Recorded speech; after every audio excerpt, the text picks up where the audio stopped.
Hey there, and welcome to This Explainer. Today, we're going to absolutely level up your GCSE English literature essay comparing Shelley's Ozymandias to Blake's London. If you're looking for those golden hints and tips for maximum marks, well, you're in exactly the right place. But real quick, before we jump in, make sure to like and subscribe for more study guides just like this one. So you want a grade 9? Let's dive right into this, because grabbing those top marks means you have to move way beyond the basic themes. We're climbing the ladder to advanced structural and contextual analysis today. We aren't just going to look at what these poems mean, we're going to look at exactly how the poets constructed them, from the ground up, to guarantee you hit those highest assessment objectives. Here is our revision roadmap: the ultimate power struggle, cruelty and corrupt leaders, nature versus human power, form and structure secrets, context for top marks, and final exam tips. All right, kicking things off with Section 1, the ultimate power struggle. Now, both of these Romantic-era poems explore the misuse of power, but they come at it from completely different angles. Shelley focuses on the temporary, really fleeting power of a single arrogant ruler from the past.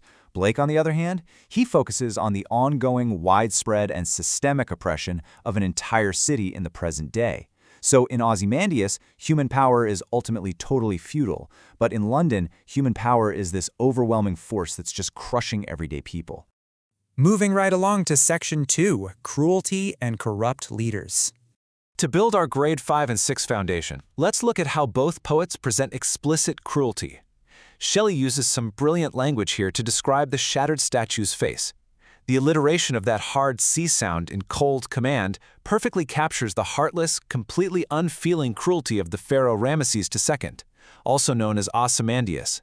When you write about this in your exam, make sure to mention how that sharp C sound actually makes the words sound physically harsh and cruel when spoken aloud. It reflects a leader who showed absolutely zero warmth or compassion for his people. Now, in stark contrast, Blake uses the incredibly emotive metaphor of mind-forged manacles to show how the poor in London are literally mentally chained, right? They aren't just suffering from physical poverty, they're mentally trapped by the greed of their society and the sheer cruelty of their institutions. It's gotten to the point where they just accept their own inescapable misery. And listen to the alliteration of the M sounds here. It creates this really heavy, mournful atmosphere that's just steeped in abundant misery.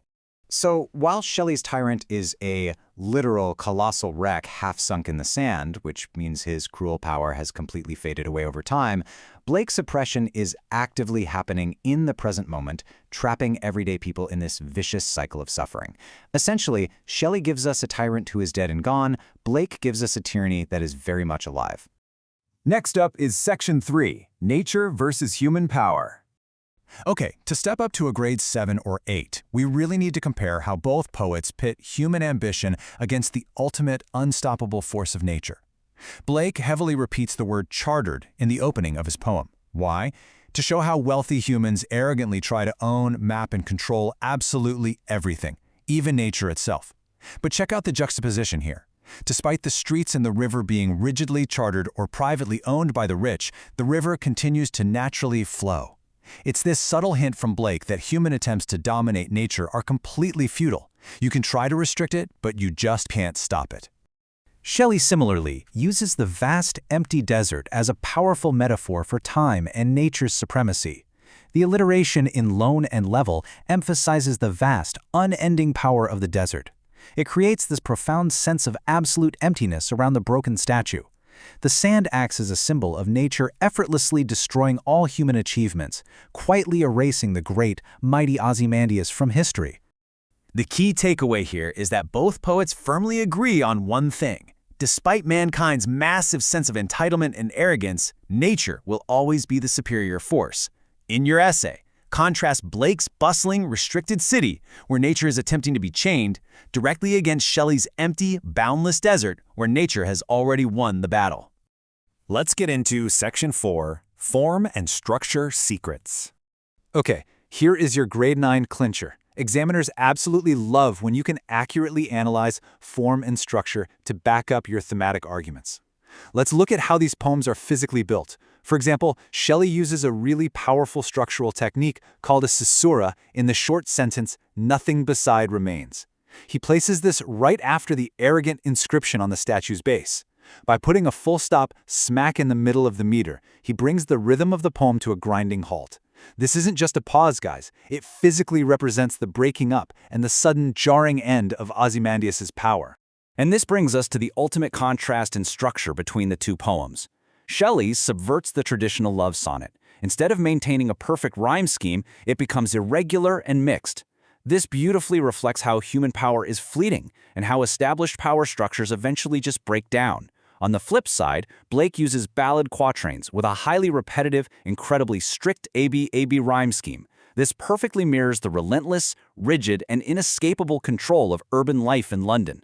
The poor are trapped in their misery, exactly in the same way the poem is trapped in its strict rhyme. Moving on to Section 5, Context for Top Marks. When you're diving into context, remember the absolute golden rule for maximum marks. Only use historical facts that directly relate to the ideas and quotes in the poems. Please don't just bolt on random history. Blake, for instance, uses context to attack institutions. He uses the word blackening to boldly accuse the powerful Christian church of corruption. It's such a striking image because, well, churches are supposed to be symbols of light and goodness, right? But here, Blake is furious that the church was completely failing to protect innocent children, like the chimney sweeps working in terrible, deadly conditions. The church is metaphorically turning black with the soot of the chimneys and the sin of its own greed. So both poets were radicals, who were highly critical of the era of King George III, which was a time of vast inequality and imperial expansion. But their methods? Totally different. Shelley uses an ancient Egyptian pharaoh as a safe allegory, a veiled warning that even the most arrogant British monarchy will eventually fade into the sands of time. Blake, however, is much more direct. Inspired by the French Revolution, he directly references blood running down palace walls, attacking the monarchy, the church, and the capitalist charter system head-on. Finally, let's wrap up with Section 6, Final Exam Tips. Listen, if you want that top grade, you have to bring all these elements together smoothly. Constantly weave these thematic, structural, and contextual comparisons together throughout your essay. Do not write one half about Ozymandias and the other half about London. Instead, take a theme, like the corruption of leaders, and discuss Shelley's sneer of cold command right next to Blake's blackening church.